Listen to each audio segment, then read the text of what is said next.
Welcome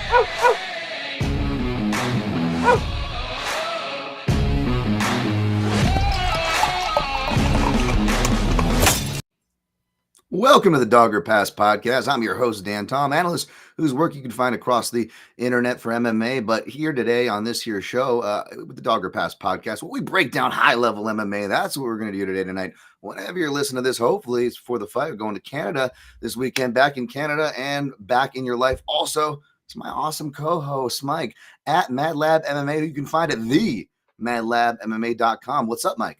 What's going on, dude? Just looking to kind of rid the filth from last week's main event. Not a great card for me. I will be the first one to admit it, but this is the way it goes, man. This is why they fight the fight, so we bounce back this week. Yeah, man. We'll keep it quick. Even though we had a record quick show last week, of course, we have a record quick show, and someone still complained about the time, despite our awesome producer, Dayton, throwing in timestamps, which you're listening in the future. You guys can always check. And we're also one of the few shows that also, recap the picks and plays and what our leans are for you at the end. So shouts to our producers for that. And yeah, all I got to say is, we do got to come up with a punishment, Mike. You still owe me a irreversible watch, the old Gasper No film. Folks, again, feel free chime in the comments. If you have any ideas or recommendations. Mike said he's also open to eating certain things, but as long as I'm not allergic. Yeah, we won't make it too crazy. Although, if it's 3 in a row is what we've established, we do got to kind of step it up. So, like, if I lose 3 in a row again, I'm gonna probably bring back that stupid PFP or an even worse one, or whatnot. So, it's crunch time. And yeah, I did get the main event right, but I'm not gonna bump my chest and act like it wasn't a pick'em going in, right? Well, I'm not gonna act like I didn't have my worries for Oliveira. It didn't look like a pick'em. No, it didn't, right? Yeah, it didn't. And thankfully I was on the right side of that one. And I did have money on that one. And it did save me from the reverse sweep, which, Mike, it feels like I'm playing to like not get reverse sweep more than a win. But just for the people, again, you get people to get mad if we go too short. And then you get other people who are always clamoring at me constantly that if I don't account for things, even though I do. But I will say that I did the math, and I'm 67% in main card picks since taking over the show here. And I did my main card, or not my main event picks, I should say. And then the main card picks that are tracked over at Junkie this year, I just did those, and I'm clocking in at 60%, Mike. And even though 70% is average, the way we came up in grade school, right? No, 70% from a wagering perspective is very good. Is insane, yeah. Very. Oh, you're talking about from a pick perspective. In general. I mean, well, wagering perspective, that's considered yes. Very high level. Absolutely. And then it's a different scale we're talking about, but a volatility of MMA picking wise. I would also argue that average is arguably a little bit lower. So what I'm saying is I'm operating in basically 60 to 66% pick range. I mean, I've had a lot of fights like this. Last fight was not easy to call, folks. It was a lot of pick'ems and this and that. I think I went 9-3. So my picks and my analysis, in my defense, to be fair, I don't know if it's terrible. I would say it's average, but betting wise, no escaping that, folks. Terrible. Mike, out of the last 11 events, I've only had like one winning event. So, so I got to account for that. Apologies for my psyche, but man, again, I'm geared up. I got some stats for you guys, some stats that other places don't have. Will it make us predictions and winners? Probably not, but I'm going to give you guys what I got anyways. And we're back in Canada this week too. And I really wanted to be up there. In fact, shout out to my guy, James Lynch, and other Canadian friends. I know, don't talk about it much, and perhaps people are like, oh, well, these Americans, this and that, which is fine and whatnot. But the ironic thing, Mike, is like, dude, I'm actually like way more friendly with the Canadians, whether it's my colleagues like Aaron Bronstetter, who's a mutual friend of ours, Mike, or, shout out to my guy, James Lynch. And I had a lot of people. I will not rest until that guy gets MMA Journalist of the Year. Yeah. I was clamoring for him like last year. I was. If you see my tweets, if you go back, I don't understand how this guy hasn't gotten it yet. Again, Canada's got some great people, and I've been meaning to visit the country for a minute, but couldn't swing it. But I just still wanted to shout out the people, and even like meeting new Canadian friends since doing the show. Been plenty of awesome, receptive folks as well. I know maybe the numbers don't reflect it, but I just want to let you guys know that the positivity is felt, and we do appreciate it. So feel free to chime in the comments in the live chat. I don't know if we got my guy Ghost Fan or James Kendrick poking around in there.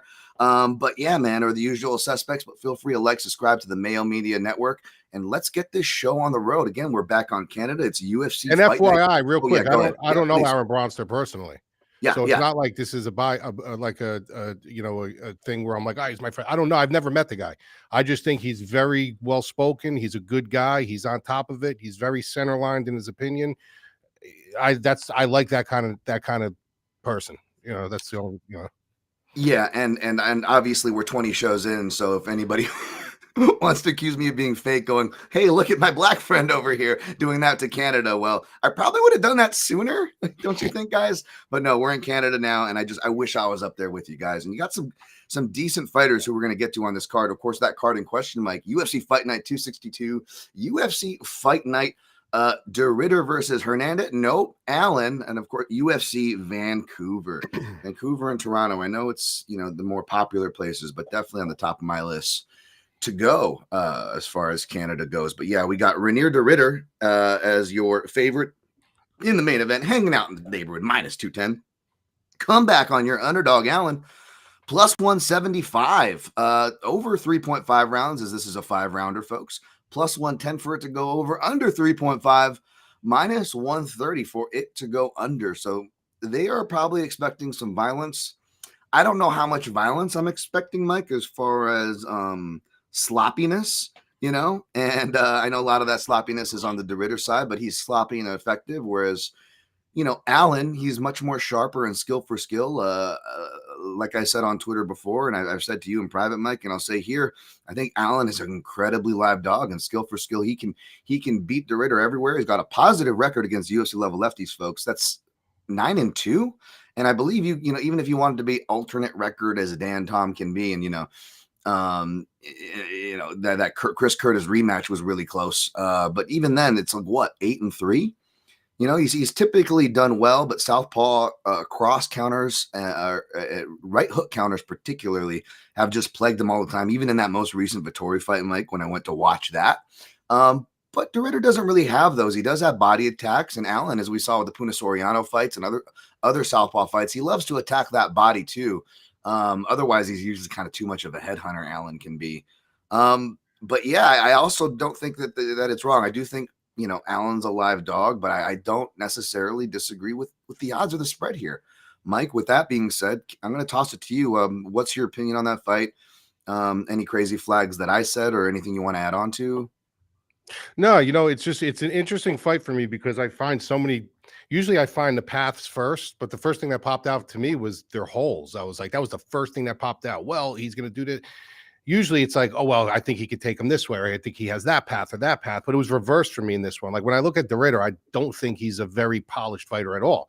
But he's been finding ways to win. But when you go through his resume and you look at he beat Whitaker, Nickel, Holland, you look at those names and there's a lot of beef there. There's a lot of name value there, especially with the prospect of Nickel and stuff like that. But at the end of the day, when you really go through the fine threads of it, how really great were those wins? You had a Bo Nickel who was highly unproven, came in, people were just touting him. You had Whitaker who you could kind of argue that he's kind of at the end of his rope. You have Holland who's got a ton of holes with his grappling, so, and then Mirchar, another guy, he's very, very hit or miss. So really good names. When you look at the beef of that resume, you're wow, look at these 4 fights. These are really, really good names. But when you go through the threads of it, how great were those wins? You know what I mean? And it's I do see a lot of holes. I see a lot of holes in his striking. I see just very sloppiness in his approach. And he seems like the type of guy that he might have to take a little bit of a licking before he comes, back and storms to his opportunistic grappling and his opportunistic subs. And that's fine. A lot of people do that. Charles Oliveira did that for a while in his career. He would just storm back out of the gates in the second, third round and sub you. It's part of the game, but when you look at his striking numbers, and I don't like to dig into these things and stuff like that, but when you have a 5-round fight, even though you had 8 minutes of control time, I get it. When you have a 5-round fight and you throw 65 significant strikes in 5 rounds, and you just watch the pattern of his striking, how low volume and how kind of sloppy it is. That's a significant hole. That's a significant hole. And Brendan Allen is a guy who's not a great striker. He's not by any means, but he's a good striker. He's a decent striker. He's got power. He has confidence in his striking. Now, if he translates that into his grappling, as far as I'm not saying he's a better grappler than De Ridder, so don't be jumping in the comments saying, how can you say that? I'm not saying that at all. But what I am saying is he is a black belt under Daniel Wanderlei, and that's a pretty good black belt to have under. That's a pretty good, instructor to get a black belt from. He knows what he's doing on the ground. He can kind of stay safe there. You don't have to be a better submission artist to be, to stay safe on the ground. The problem with him is he does make a lot of mistakes. Sometimes he shifts into another gear when he doesn't have to, and he kind of burns the candle at both ends. So these are all things that obviously that they can kind of mold into each other, and it could be a disaster one way and a success the other way. So I could see this fight going a ton of different ways, but at the end of the day, I got to go down to who do I have confidence in if they both come in and they bring their A games, who do I think is going to win? And I just think that Allen has more A game green check marks on his side. I think he's the better striker. I obviously think he has the more UFC, cage time. I think he's a well-equipped enough grappler to survive, maybe not go on to a huge offensive attack against De Ridder and try to, even though I wouldn't put it past Allen to try to do that, to try to make a point and say, I'm going to try to submit this. Wouldn't put it past him because he does have that kind of mentality. I think it's going to come down to who kind of can last down the stretch in the 4th and 5th round, who has a little bit more steam in the tank, and who kind of can adhere to the game plan. I can absolutely see, De Ridder losing 2 rounds to nothing or 3 rounds to nothing. Then in the 4th round, you see Allen kind of burning the candle at both ends, and he takes a sloppy shot, gets caught in the guillotine or something. I can see that happening. But minute for minute, mile for mile, I just got to go with Brendan Allen. So I'm going to take the dog shot here. Nice, man. I don't blame you. That's definitely where I wanted to take. But thing I left out in the little intro there, I guess, is something you picked up on perfectly, which was both the holes in their game and as well as, De Ridder's potential comeback equity, and at least what he's been leaning on more and more as he's gotten at a higher level, which makes sense because, we've talked about De Ridder's lack of athletic. He's a big guy, but he's not an athletic guy, or anything like that. So a lot of those guys, they got to kind of fight till their burger, and find those other advantages. Now, the thing is, he might have those opportunities because the thing with Brendan Allen, even though I stand by what I said, he's got the tools, skill for skill to beat RDR here, but it's the consistency. And also you got to factor in, the short notice camp. We've seen short notice fighters not perform recently, but then we've also seen fighters in situations where there be short notice or, you think this guy's just showing up for the money and how is his knee not torn, Figueiredo, and, they show up and, maybe not lights out, but they're good enough to win, right? Which is what counts. So it can be tricky and you can get lost in speculation city, but when looking at Brendan Allen as a whole, Mike, whether he's on a full camp or not, especially when he's fully prepared to get a even more honest idea, if you will. What's his thing is that he kind of consistently will drop rounds, even when he's doing good, unless it's like a complete wash over someone who's proved to be wash amid a crazy wash losing streak, a la your Andre Muniz and Paul Craigs of the world, which is tricky because on paper, those are also the most comparable stylistic archetypes, right? Like southpaws. Well, maybe not Craig so much, even though he will swith, but Muniz, right? Long boy southpaws who want to grapple and are deceptively dangerous down there from all positions, right? Front headlock, on the back, off their back, etc. And Allen went through those pretty much no problem. He might have lost a round to Andre Muniz, and yeah, but other than that, like even if you look at his fights where he's winning, even with full camp, you hear you'll see him kind of lose focus, and he's not with Henry Hooft anymore, which is interesting. So because obviously De Ridder's worked with that camp, right? And Allen now he's working over VFS Striking Academy over with Bilal Muhammad, not Charlie Campbell, Charlie Radke, Chuck Buffalo, those guys over there. So he's not really getting tall guys, but he is getting guys who will, Bilal obviously, wrestle him and stuff. And whatnot, but he'll lose focus. You hear Henry Hooft in his corners. What I was saying, like he'll just be in the middle of the fight, and you'll just hear him go, "Focus, Brandon, focus!" and we talked about this before, Mike, where sometimes fighters or the corners will tell on their own fighter in a sense. Vitor Belfort was kind of a classic example of this, and also knew this for a fact as far as sharing coaches at a certain point in time, where you got to baby talk him, man. You got to baby talk a guy like Vitor. He's fragile in there, man. He's a monster even in his prime, but mentally, right? And people will argue about steroids, this and that. And that's why I feel like it's almost arguably overblown sometimes, because I'm just like I feel like it's almost a mental thing, a lot of the times. But yeah, man, a lot of corners will tell on themselves, and all the corners for Allen basically all it's telling them to focus. So sorry, I got long-winded there, folks. But basically, what I set up to say is that those things are keeping me from picking Allen. I'm going to actually pick the opposite side of Mike here. But I don't hate a dog shot.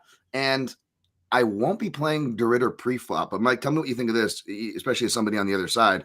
I will be looking for live opportunities because I think Brendan Allen will have a good start to this fight.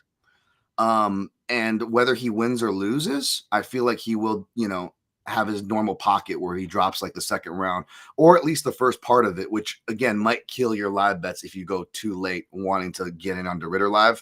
But yeah, basically what I'm saying here is I'm picking De Ridder, Allen's live, but I will be keeping an eye out because structurally, and you said so yourself, he's more of a comeback guy, right? I think structurally there could be a live betting opportunity to get a much better number than a -200 or whatever he's at right now. Yeah. I mean, like I said, that's going to be all predicated on obviously how Allen fights in the first 2 rounds. I mean, if Allen goes up in round 1, maybe he wins round 1, then obviously that line's going to be kind of, shot at that point because now the line's going to get a little bit even. But if Allen starts coming on strong, you know what I mean, then you're going to start getting De Ridder at that dog money. Then maybe you could stab it live. But for me, honestly, like I'm really gonna have to go through this whole entire card from a wagering perspective to see if like this is a spot that I honestly want to take. Like I said, guys, for the sake of the show, yes, I am gonna pick the dog here, but it doesn't mean that I'm going out to the window and I'm wagering it. It's just this is the process that I go through. The process brought me to this point. So for a pick, I'm picking Allen, but I would not be shocked in any way, shape, or form if De Ridder ended up strangling them to death before the end of the fight. Yeah, I wouldn't be surprised either. Before we move on from this fight, just because we got I forgot to check up on the chat last time. Apologies, and especially guys like James Kendrick and Ghost Phantom. They're good questions, good analytical mind. Ghost there, by the way. Phantom Punch breakdowns over on Substack if you're following me over there at Dan Tom MMA. But Ghost Phantom asks if chances of RDR getting cracked while trying to use that step on Neon Allen. I could definitely see it. How about you, Mike? Yeah. Like I said, De Ridder's. I don't think he's I think he's gets lost in translation. I know that's a hard. Like you got to think about like that term in striking, but you can come out looking good. But the minute you start losing incremental steps, you start to get lost in translation, and that's where De Ridder, if he can, I mean, if Allen could keep this on the feet, he could slowly but surely start losing De Ridder in translation, and those little gaps in time. That's where you can. Cause a little ruckus. So, yep. Good fight, interesting fight. Definitely an interesting fight. And then Ghost Phantom adds a nice touch with RDR's game is his ability to turn jabs into collar ties.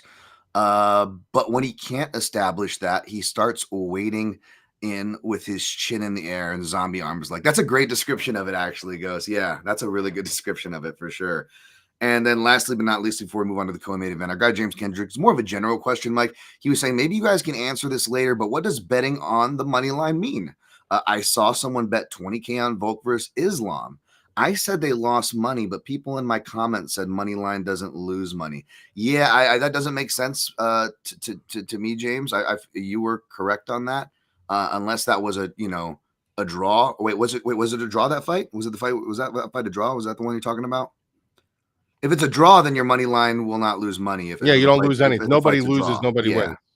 Yeah. Believe it or not, talking about a draw here. I believe it or not, some books, I mean the like offshore books and stuff like that. Sometimes they'll still charge you the vig.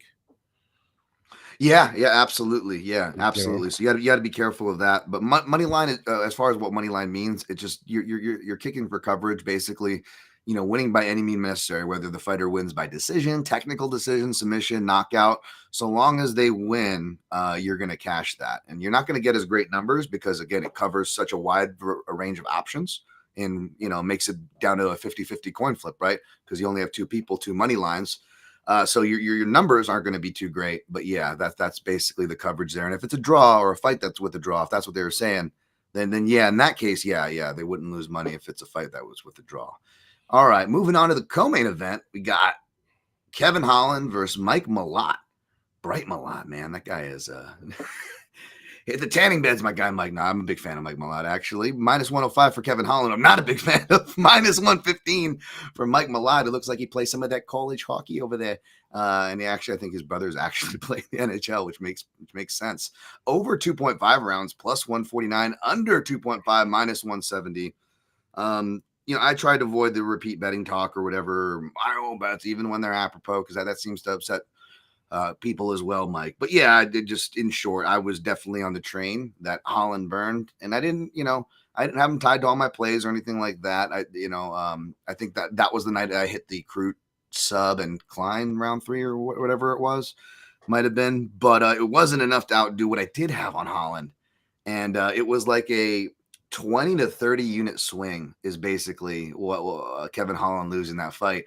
And again, for a guy that only bets on average 5 to 10 units a card, it's been more closer to 5 for those paying attention, as my bankroll is basically on life support and possibly dead at this point, practically. Those are huge swings, so yeah, I'd be lying if that taste wasn't in my mouth, Mike. I'd be lying, and I only say that again. I'm not trying to talk about the past, but I only say that to call my own biases out, and a bias that many people have, right? Whether you bet against somebody, you almost got him. I'm going to get you, sucker, right? Or the Kevin Holland case where you burn me, I'm going to get my money back on you, sucker, right? Like there is that, if we're being honest there. So that being said, coincidentally, Mike, I find myself leaning toward Mike Malott here. Obviously, it's a very hard, trustworthy fight here, even if we did break it down stylistically. It's honestly just as volatile. Are those your reads here, Mike? Are you able to separate the personal bias and give more clairvoyance and clarity to the situation than I can?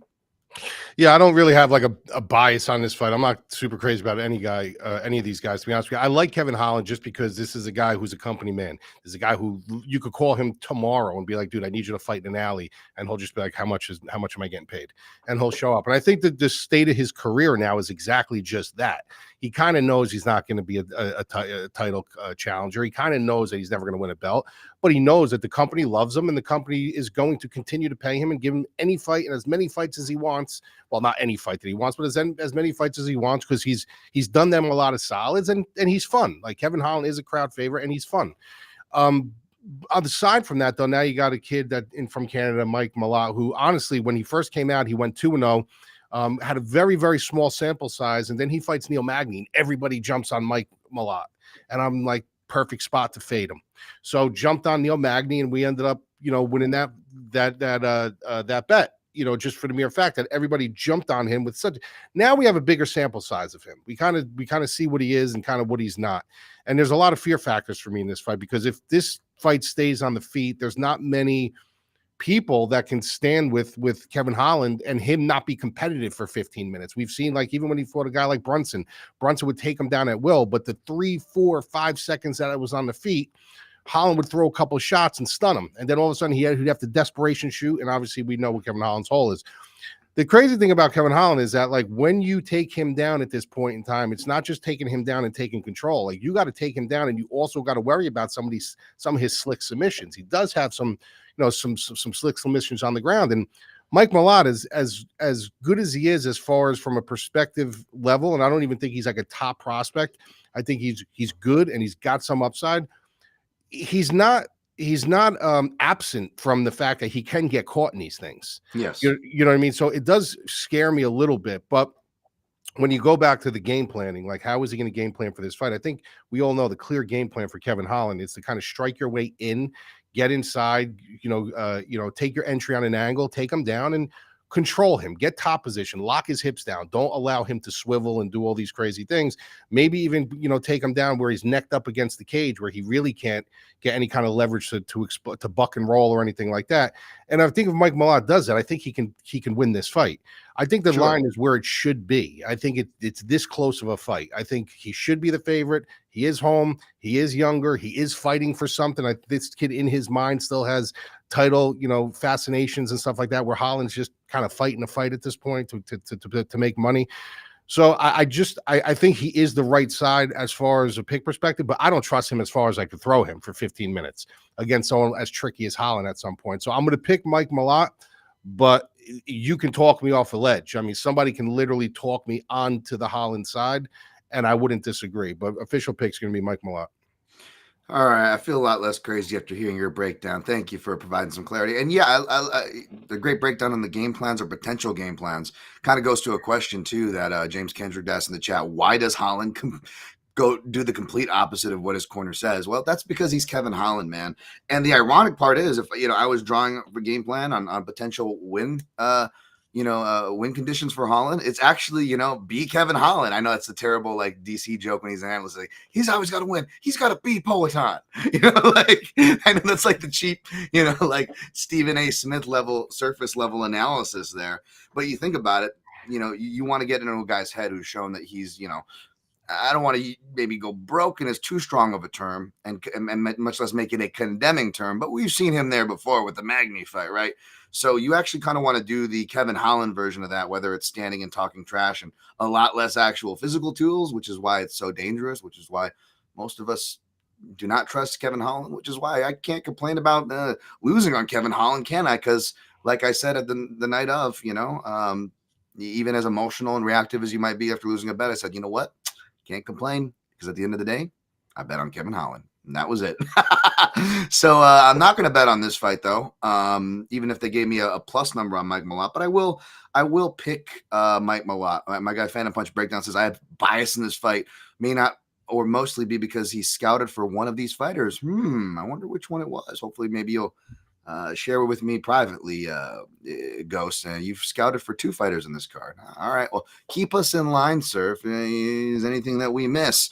But yeah, James Kendrick thinks it's Malott because Holland wouldn't listen to anybody. That's great logic. That, yeah, you're right. Ghost probably did scout for Malott in that case. All right. I guess we're all on Malott here, and with a little bias or not. Let's go to the next fight. Doesn't sound like one we're going to be too pot committed in, nor really should you be, to be honest. This one, though, they're interesting. This is another fight, though. There's interesting takes on both sides. We got Marlon Vera versus Aiemann. Hey, man, Zahabi.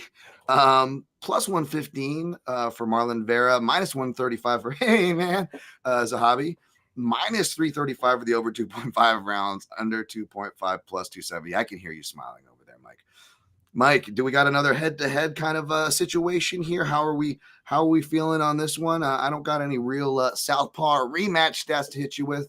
You want to take the lead on this one, bud? Yeah, I'm a little torn on this one. I got to be honest with you, because if anybody who's been following me for a long time knows how Free Zahabi is one of my guys. Not friends, never met him, but I'm saying I just love his philosophies on fighting. I just love his approach to things. Yep. He's very calculated. He's a genius. The guy is a genius. I know a lot, he gets shit sometimes. We're like, well, who did he really have? He only had GSP and that was it. No, that's not the case. You got to listen to his philosophies. You got to listen to his approaches and stuff like that. And the guy really is so well spoken, so well read, and so well detailed. So anytime you have that in your corner, that's a huge bonus. It's a huge bonus, especially it's his brother. But if you take that out of the equation, and I try to take the bias out of the equation, I don't think Zahabi's very good.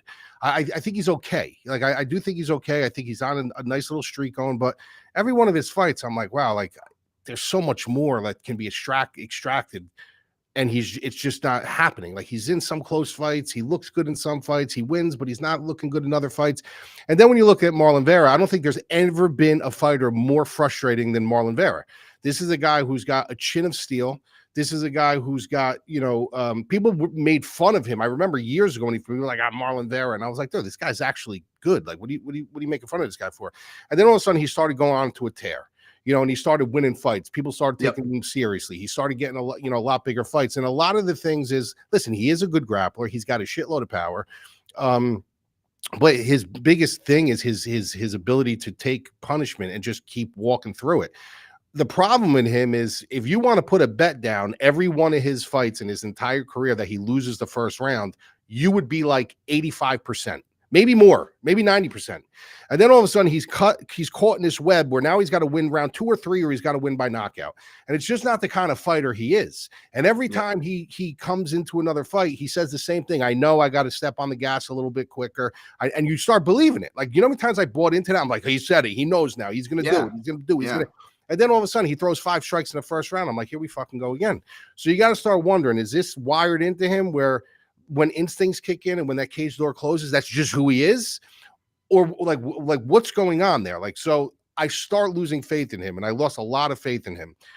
But if you look at his losses, like the guy's only lost to the best. I mean, he lost to, Figueiredo, he lost to O'Malley, he lost to Sandhagen. Like he's beating everybody else. Unless you want to go back to like 2019 or 2020 when he lost to Jose Aldo. So he's all the guys he's losing to are top level guys, like very top level guys. And if you're giving me a fighter that's that durable, that can keep himself in the fight, you're always going to have my attention. Because I'm a firm believer, if you could keep yourself in a fight, you're giving yourself a chance. So a guy with that kind of pedigree, a guy with that kind of, skill set, he's got to use it. Obviously he's got to, put it into gear a little bit earlier. But if he's got that kind of skill set where he has the skill set to win this fight, he has the skill set, the cage experience, the level of opposition, he's very well-rounded. He can absolutely win this fight, but you just got to step on the gas because your durability is going to keep you in it. You're always going to get my attention. So I'm going to take, I don't know why I'm doing it, but I'm going to take Vera here. Wow. Very interesting, man. Interesting. That's, you made all great points, man. And I think, that's what you could traditionally depend on Vera. Like, when we had a phone call this week. That Mike, knee he took. Yeah. I mean, come on, bro. Like that, this guy just will stay in the fight. He will always be in a fight. Yeah, it's tough, man. It's tough, but the thing is, when you look at their, kind of like when I said with Brendan Allen, when you look at their winning fights, right? Even some of their better performances, what are the common threads, even in those performances? And we could cherry pick confirmation bias all day, but like, and the fight I brought up to you, Mike, was the Rob Font fight, right? And I actually went to look at that breakdown. Now I actually picked Marlon Vera to win that fight, even though it sounded like I was being critical of Vera. But the point I was saying to Mike, folks, was that basically, like, even in that fight where he has all those highlights, it's one of his most memorable fights. It's a great fight to why. Another reason why I point to why stats are BS is because, again, you could, have all this air quote significant strikes and what they deem and what they actually don't miss or do miss or whatever, outnumbering it. But if you were landing, the more impactful blows, you're winning the fight. You're getting the round, right? So in that sense, Marlon Vera proved me right there, right? But it's that lack of volume. And Mike, you're hitting on so many points because I feel like I have had that conversation myself and many Marlon Vera bettors and backers. And you got guys like Jason Perillo in there who are just, some of the, boxing MMA coaches I hold in a very high regard. I'm sure you do as well, Mike.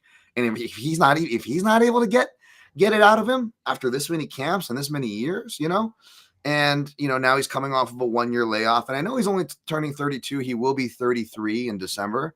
But you got to look at the miles and fight time. I mean, this guy was fighting, granted it was a lot of cab drivers, but this dude's been fighting professionally since 2010. Literally since he was 17 years old, before he was even 18, So he might be, 4 years younger or whatever than Zahabi, but he literally has double the fights than him, right? That's a lot of mileage. And as much as, and you're talking about like an old school BJ Penn fan, right? And we can name others, going back, but when they're, maybe we'll name perhaps a legendary chin on this card, Mike.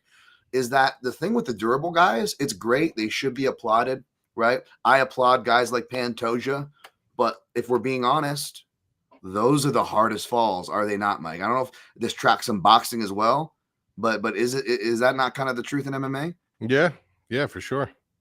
So we haven't seen, like Pantoja, we haven't seen Vera's cracked yet. Like, you want to put pound for pound chin list as far as active chins current day that have not been broken. You could easily argue Marlon Vera is right toward the top 5, top 3, just under a Pantoja. Pantoja, I've got probably number 1 at this point until proven otherwise. But yeah, man. So it's there, but how much to depend on it? Where is it going to be? I suspect a year off is actually good for someone. I just mentioned that miles, right? Stuff. I actually think that's a good thing, by the way, for Vera here, folks.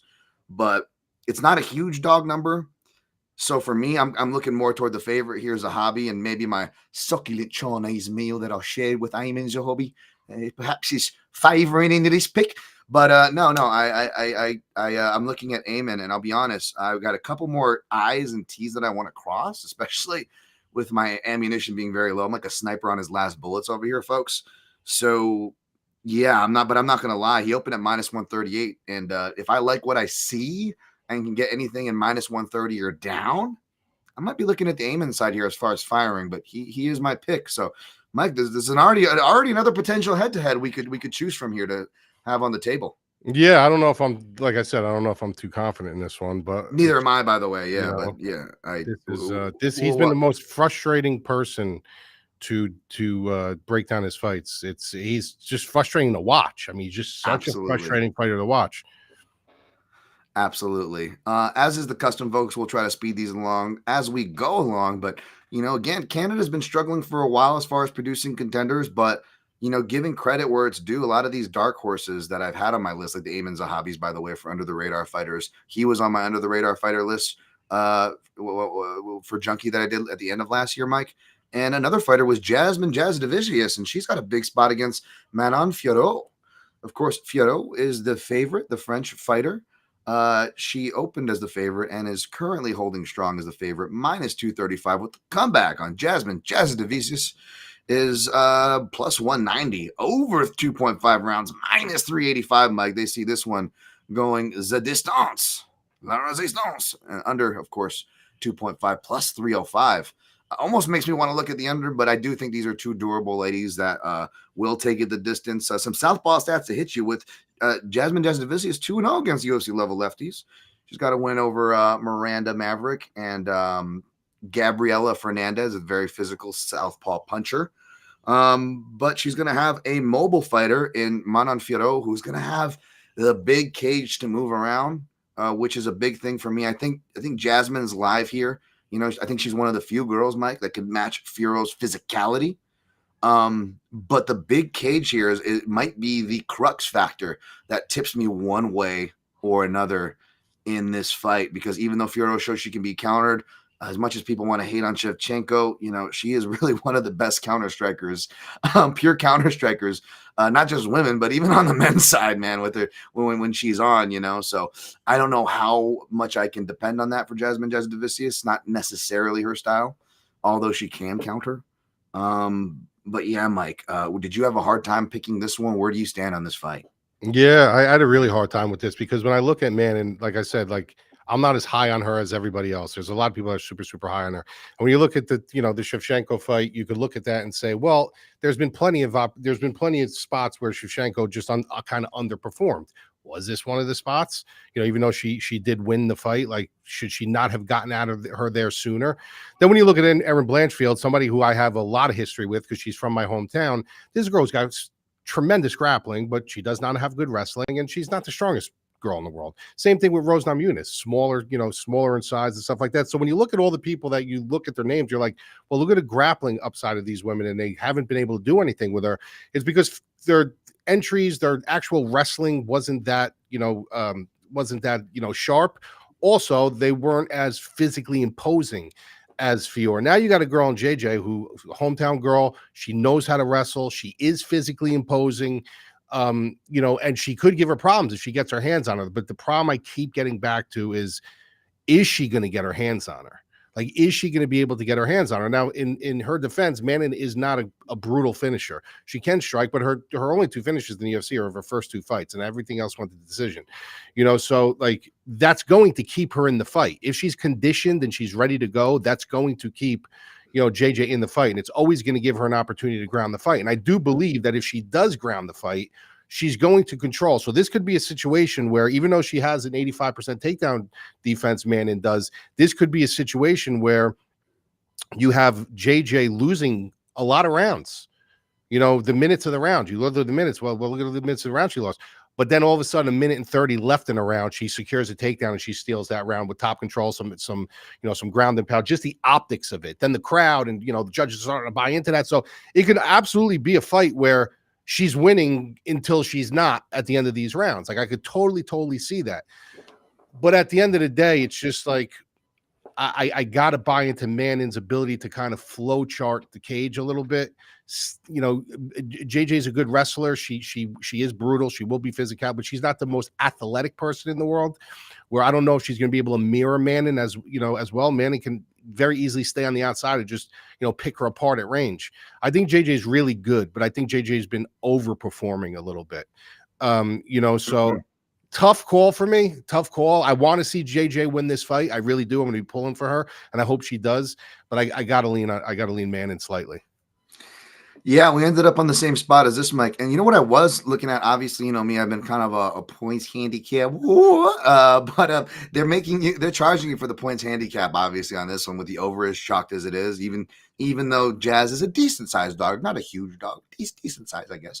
But yeah, they're chalked it up, Mike. It's minus 155, you know, and that's only probably going to go further. And I don't know if I want to pay that chalk. There's another similar pick like this where you guys can call me a pussy for not pulling the trigger, although I think we've given really good analysis as far as why nobody should be too confident on either side, despite the line. But there is a more sexy points handicap I got coming your guys' way. Before we push on to the next fight, just want to say shout out to Matua, Sammy Arnett, Brian D in the chat. Yeah, cab drivers will give you good. Well, they'll give me good work and kick my sorry ass, Matua. And Sammy Arnett, do you remember Vera winning every round against Font just by cracking? Yeah, we just talked about that. Well, yeah, absolutely. Great shot, Sammy. And Brian D, I love Jess so much. All I want is for her to win, but I just can't see it even with her wrestling. Yeah, it looks like it's even tough goes for us Jasudavicius fans. So we'll be rooting for her either way here, and we'll see if we'll see where lines go or whatnot. But yeah, not a fight I want to get too heavily involved in. Hearts with Jazz. Let's go to the next fight here. We got America versus, officially representing China, but we got Cody Gibson versus Aoriqileng, the Mongolian murderer. He's the Mongolian murderer, Aoriqileng. Minus 170 for Cody Gibson, plus 140 for Aoriqileng, the Mongolian murderer. Over 2.5 rounds, minus 180, under 2.5 rounds, plus 157. Sometimes you just have those action fighters you got a soft spot for, win or lose. And even like not even from a betting perspective, but from a fan perspective, they're just like those underrated undercard guys are probably just going to produce an action fight. Maybe I'm doing the whole racial association thing, but Quang Bang Lee comes to mind, and now Aoriqileng is kind of like one of those guys where it's nothing special. I'm not predicting to be anything special, but he's a fun guy to watch as far as that tier of fights go. And when you put a plus money by his name and even short minus money, I've actually had a history of hitting with him. You could do a lot worse. He's obviously got a glaring hole, which is the grappling. And Cody Gibson, as a wrestling coach, comes from a grappling base. So he will have that clear edge as well as the veteran savvy edge. Cody Gibson been around for a minute for those who've been following the sport, but he also has been around for a minute, right? And he's toward the end. This was a run he didn't expect he could get. You could argue kind of like I like that you mentioned the overperforming. That analysis doesn't get mentioned enough, Mike. You mentioned it previously. You could even say that, for Cody Gibson, even though, there's great performances. That fight against Brad Katona, super underrated, deserved favorite here, but I'm actually leaning toward the dog enough to fire on him. Probably not, Mike. I don't know how much exposure I would want in this kind of a fight, but I am leaning toward the dog. So hopefully I didn't get too long-winded there. Let me kick it over to you, bud. What do you got for this one? Yeah, I'm actually going the other way. I'm going with Cody Gibson here. I just think the wrestling is going to be a big factor in this fight. When you look at Aoriqileng and you look at, the people that were able to take him down on consistent levels, like Raul Rosas, this is a kid who's got very good Brazilian jiu-jitsu.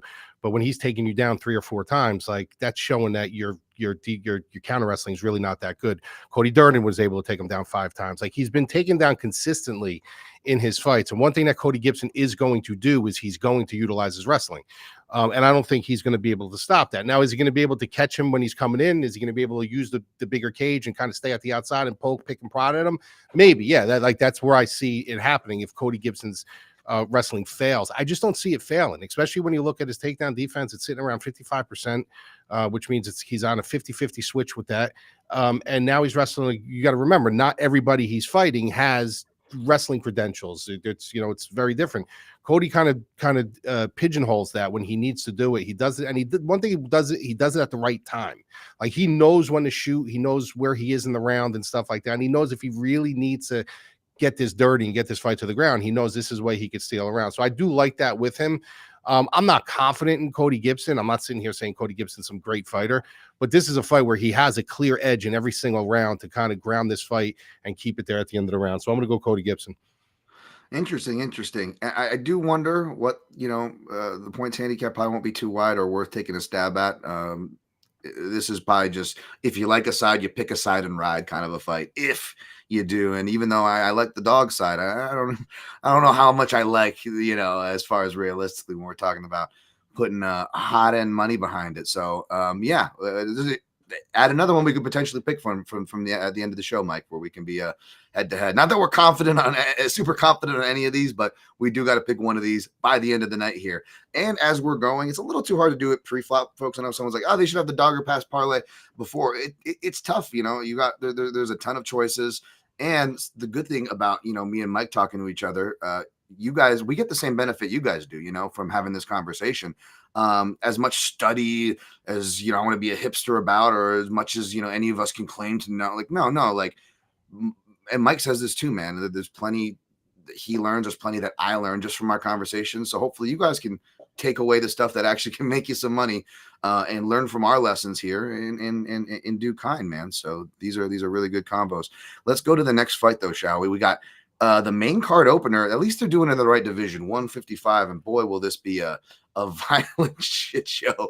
Kyle Nelson, the monster. I don't know why I say I have the Boston accent when he's Canadian, versus Matt Steamroller Frevola, who's friends with Monster Lobster. For anybody that remembers that season of Tough, minus 105 for Kyle Nelson, minus 115 for Steamroller Frevola, over 2.5 plus 145, under 2.5 minus 165.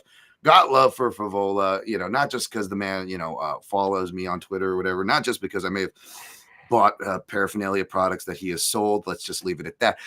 Yeah, I do leave me some love for Frevola here. Maybe it's the East Coast New York thing. Like, I don't know. So shout out to Sal. But like, yeah, I got love for Frevola, but is he a guy that, you want to trust? Well, somebody that trusted him and took shots on him against BSD. And the smile killer, Vera ZM, well, I can tell you, it doesn't feel great. That being said, Mike, if he doesn't get iced in the first round here, I do think he has the more consistent output on the feet, on the floor, can wrestle, can counter on the back foot when he needs to, although that's not when he's at his best. That is for Frevola I'm talking about. So I'm actually going to lean toward Frevola in a fight I have no interest in betting. Mike, where are you at on this one? Yeah, I think this is going to be a super fun fight for as long as it lasts. I think there is a big possibility this one ends inside the distance, which obviously we all love.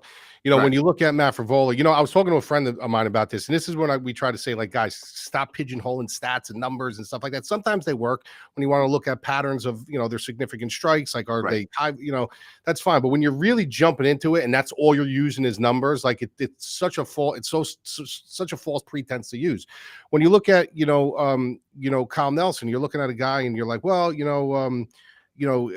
he's averaging like a little over one takedown a fight, and okay, that's great. He's averaging a little over one takedown a fight, and what if he takes Frevola down, because Frevola's takedown defense is 35%, and you're like, okay, great, but do you know that he's only got 2 fights out of 10 where he's actually gotten a takedown? And Frevola's number is kind of skewed because one fight against Aoriqileng, he was taken down 10 times. So obviously his numbers are going to be skewed now. Like, you got to get out of the numbers game. Like, there's a lot of people that jump too much into the numbers game, and they don't understand, like, things can be heavily skewed from 1 or 2 fights. So when I look at this fight and I look at Kyle Nelson, like, the guy hits with a ton of power. Like, there's no doubt in my mind he hits with a ton of power. This guy does want to keep this fight on the feet. I don't see him trying to wrestle in this fight like some people think. And he does trust in his power. So therefore, that's going to be, when he comes up to the batter's box, that's going to be what he wants to do. Matt Frevola, on the other hand, this is a guy who can wrestle. This is a guy who does have that as his exposure. Does his chin concern me a little bit? Yes. Does he do things that I just like sometimes go like this? I'm like, what is he doing? Because he puts his head on the center line and he just loads up and he tries to knock you out because he believes in his power too. Yes. But I think you're right. I think, like, if he gets out of it, if he breaks that sweat, right? Like, and listen, everybody comes in with a sweat. You got to have a glaze on you when you come in. But if he really starts to break that sweat in the round one and he starts getting into the nuts and bolts of the fight, I think it's Frevola's fight to win, or lose. You know what I mean? Like, it's going to be there on the table for him. I'm not super high on Kyle Nelson's decision making. I think as the time winds on in the fight, he is very hittable. Not that he makes mistakes, but he allows you to jump through certain windows that he does open slightly. He starts to get a little sloppy in there, but he's tough, super tough guy. And like I said, Frevola's made a ton of fucking mistakes that have made me like question, I can't believe I just picked this guy. So, but at the end of the day, it's like, I just feel like Frevola does have a few more paths to win this fight. I do trust his game a little bit more. And like I said, when you're jumping into numbers and stuff, you got to push that away and don't don't look at all that stuff. That's all. There's a lot of skewed stuff in this fight when it comes to number wise. If there's anyone that I think is going to wrestle in this fight, I think it's going to be Frevola. He's going to be the one that's trying to take this fight to the ground and wrestle. And I think if he does get it there, he does have success. And I do think he's going to have some success wrestling. So I'm going to take Frevola. Mike, are you saying that people shouldn't take surface level analysis and numbers and run to the freaking bank with it, and that people lack the inability to actually contextualize things, even numbers? That's not the world that that's not the MMA gambling world that I'm familiar with, Mike, or the world. Wow, that's crazy. Now, clear sarcasm aside, now that's the spot on analysis. And I would say Frevola opened as the dog, so money came in on that. So I don't know how much air quote value or how much you can even say he's an underdog at this point. So if you were, wanting and hopeful on the Frevola side, I would say at this point, just wait. And kind of like the advice I gave on a couple of these fights already, Mike, right? I don't do this all the time, even though I feel like I'm going to this well a lot, only when it's appropriate. But yeah, you wait to the first round and see, you probably, will still get a decent number on Frevola, unless he, is doing really good, then I guess you missed the boat. But maybe there's an opportunity to bet him after the first round, because Kyle Nelson does traditionally tend to fade on the other side of that coin, right? This is kind of that dynamic you're somewhat looking for there. Yep. All right. Before we move on to the prelims, just want to shout H Gore. You guys do a great job. F those Twitter finger gangsters, DT. I appreciate you, man. Yeah, no, thank you. Appreciate those comments a lot. MMA plays in the house. What's up, dude? And Brian D, I like Kyle's hands. He's slick, fast, and clean. Matt may be a little chinny too. Yeah, he may be, for sure. All those things are, no lies detected. He broke that sweat with Ziam and then got the sweat, bro. Yeah, that was a brutal beat there. And I'm still not even sold on Ziam, but we will get there at another day. Let's continue on with this card, okay? Oh, the most consistent people that do me the best in MMA seem to be named Charles. I'm not talking about Charles Johnson. We got Charles Jourdain, who is just as frustrating and inconsistent, in my book at least. Curious to hear what my guy Mike thinks. He is facing Davey Grant there. Dangerous Davey Grant. I look like Rafiki from Pirates of the Caribbean. Sorry. Minus 180 for Charles Jourdain. Plus 150 for Dangerous Davey Grant. Minus 190 for the over 2.5 rounds. Under 2.5 plus 165. So they're basically thinking this is a competitive fight. Most likely majority on the feet. That goes the distance. And they are also thinking that, well, Jourdain will win. He is Canadian. He is on a hot streak, especially with the hype that, people will conflate oftentimes with brothers and siblings or teams when every fight is a new start, if we're really being realistic about it. But yes, a lot of that perhaps is baked into the line, because Jourdain, even in his victories here, by the way, James Kendrick asked what's overperforming. It's basically the opposite of like underrating, right? Or not condemning somebody for it's basically having a performance. If you're a good fighter, but you're not a great fighter, you're having like performances that kind of exceed the expectations of what you really are. You know what I mean? Some people underperform. Like there's been football games and stuff where teams have lost. They shouldn't have lost. You're like, well, they just totally underperformed. Same thing with fighters. They can overperform and underperform. And I just think that certain fighters do overperform, and people look into that a little bit too much instead of realizing like it could have been an underperformance on the opposition's end. They could have really underperformed. So it makes you look like you're actually, better than you actually are. That's basically what it is. Well said. And it just basically ties into the don't get too high on something, but don't get too low on something. Also, that lesson in life applies perfectly to what Madlab there is saying.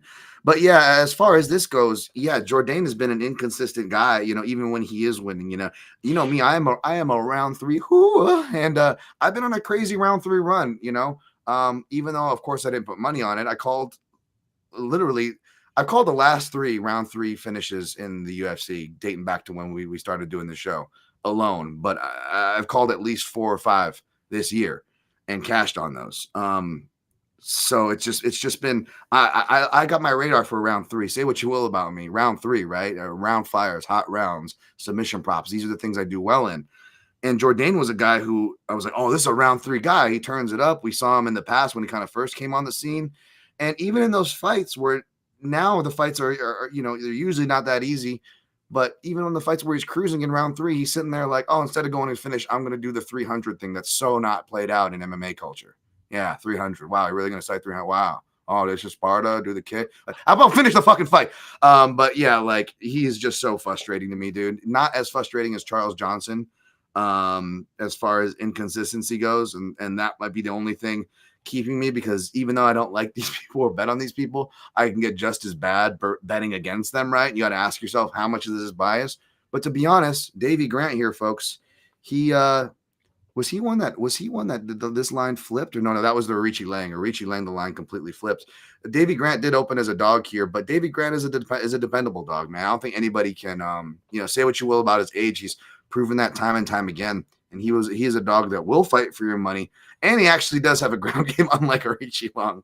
So honestly, he is right there. I have him circled to fire on after I possibly dot a few T's or cross a few I's. But yeah, with the few sniper bullets I'm working with over here, Mike, as far as a dog shot goes, give me Davey Grant. We'll see if I end up firing, but that's the side here for me, Mike.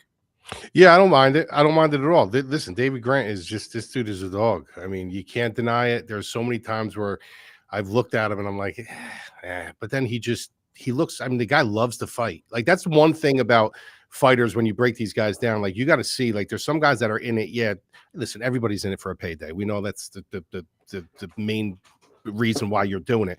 But there are some guys who actually love it. You could just see in their face that they love to fight. And David Grant loves to fight. You know, the problem with this fight, I just keep going back to, is you're talking about a decade age gap against a kid who's 29 years old, who's very dynamic. Whether he doesn't show up for certain fights or not, that's an argument we could have all day, which is the truth. He doesn't. There's some fights where, like, what is he doing? I just can't get by when you're fighting a kid that's 29 years old who is very dynamic, throws a lot of wild shit. He's going to be home. The crowd is going to ooh and ah. That can steal around, big impact, big damage. Davey Grant is there to be hit. I just can't get by. Like, when is the wheel gonna fall off of Davey Grant? Like, when is this gonna stop? When he looks like he's 39, right, or he looks like he's 40. I'm not saying it's gonna happen. Saturday night. But what I'm saying is, like, that's my biggest cautionary tape with this. Like, if he was 33, 34, I'd be like, yeah, like, this is a clear shot. But for me, you got to give me more. You got to give me more plus money on Davey Grant for me to be interested. I do agree that, listen, he's a dog with a hell of a shot in this fight. But for my money, the decade gap, the explosiveness of Jourdain, if he does show up, the dynamic ability that he has that can freeze Davey Grant a little bit to make him a little bit more cautious and wary about his approach, I got to go with Jourdain here. I'll tell you when the bottom will drop out, Mike. I'll tell you how you can tell. You want to know how you can tell? Yeah. Is if I fire on this plus 147 Davey Grant here. That's about all you're gonna need. If you wanted Davey Grant by points handicap, well, guess what? They beat you there, folks. Minus 180. That is not even playable. For the dog side of a points handicap, minus 180, Mike. Come on. Really? That's what it is? That's a joke. I mean, because again, that's how live. But to my credit of my or whatever. That can't be. That can't be right. That's what it's listing at How is he plus money and the decision is minus money? It doesn't make sense. Yeah. You mean the fight to go to decision, maybe? No. Points handicap. Minus points handicap. I thought you meant him by decision. I was like, that's impossible. No. Points handicap, man. Just for minus 180. I mean, that's, and he opened as a bigger dog than he is right now, by the way. So yeah, that's they know. Again, to that's just my credit. To Davey's credit, I should say. They know he's a live dog, right? Yeah, they know he's durable and he's gonna be there to fight. So that's why they stack the castle walls like they've been doing this year, folks. They've been, as if you're a chalk player, they've been stacking the castle walls, right? And it's also been extra dangerous because dogs have been finally, it was chalk for a while, right? The last couple of years, and dogs have been coming through at a disproportional rate, especially, in the main events. There's been a ton of upsets, which again, to my credit, again, that's 67%. I know that's a D average according to our grade school, but not that bad as far as main event percentages with all the craziness and dogs that have been hitting, right, Mike?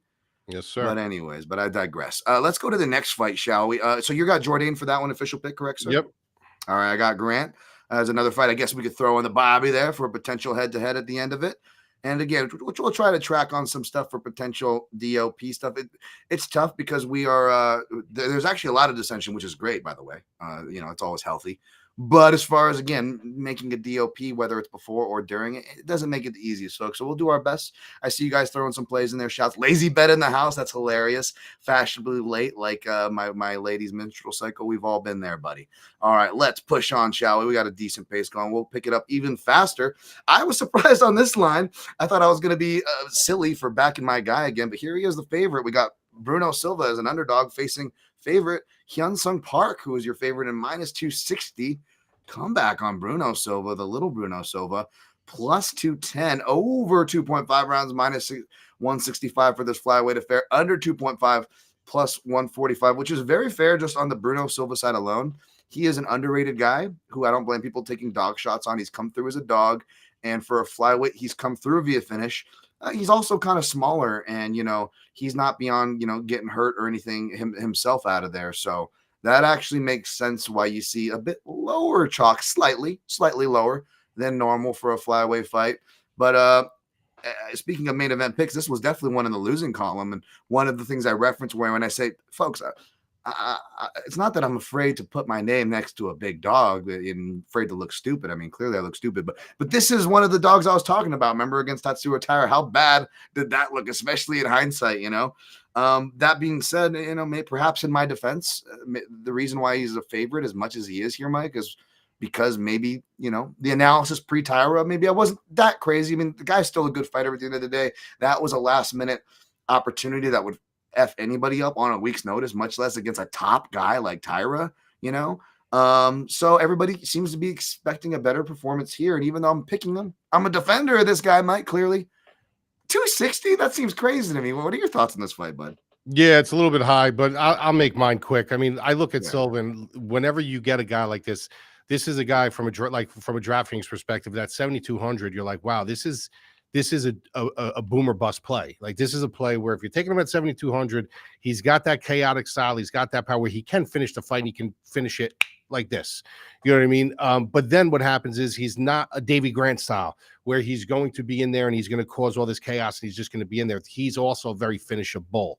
You know what I mean? So it's like that's a double-ended sword. That's burning the candle at both ends. So I look at Park. I just find him more disciplined. I find him, a little bit more like sturdy in his approach, a little bit more calculated. And I think as the fight goes on, Silva tends to load up a lot, and Silva does tend to get sloppy. And I like him. I like Bruno Silva. I really, really do. I think he's super fun to watch. I like that style. You got to have guys in there that are going to try to create that madness. And Bruno Silva is a guy who does do that. But I just think that Park is going to be a little ahead of the curve here. So I'm going to go Park, but I don't agree with those odds. I do think that Bruno Silva in any fight has an opportunity to clip your wings.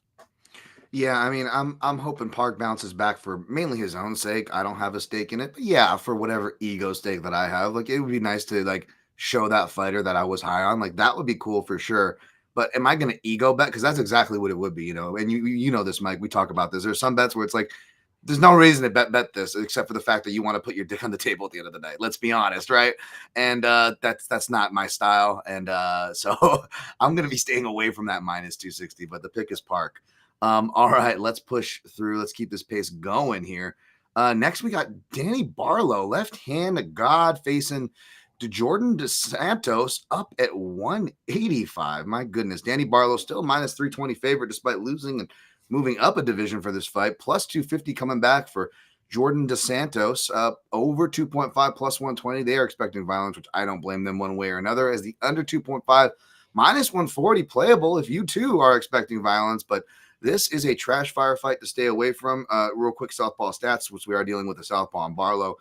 Surprise, surprise, 0-0 for Djorden Santos's more limited sample size, but his sample size ranges from middleweight to heavyweight, where Danny Barlow is not like he's not a small welterweight, Mike, but did he register as a big welterweight to you? And I don't see any cancel fights on Tapology. Did you, and your research, Mike, did you figure out what the hell is this fight doing? Is he permanently moving up to 185? Was this just your typical impromptu, let's fill a spot, which is, again, very prevalent in this era, right? Like, what's the deal with this fight, Mike? Yeah, I don't understand it, really. I think it kind of doesn't make too much sense to me. There's something behind it that the club knows about it. We're not a part of the club. So I don't know what the deal with this fight is. But when I look at that and I look at he just got knocked out by Sam Patterson It's like, okay, now you're going up and you're fighting a guy who is he's pretty big. You know, he's not a small guy. The limited sample size I did see from Santos, I will say that I'm not super impressed with his one thing. He's not fast. Like, he's definitely not a fast guy. There were situations where I did see some nice work, where I did like some of his body work. Like, he does not shy away to go to the body. The thing I think that they're banking on for Barlow in this fight is, obviously he's not going to be a weight bully there. He's not going to be the guy who's going to try to impose that, but I think it's the speed.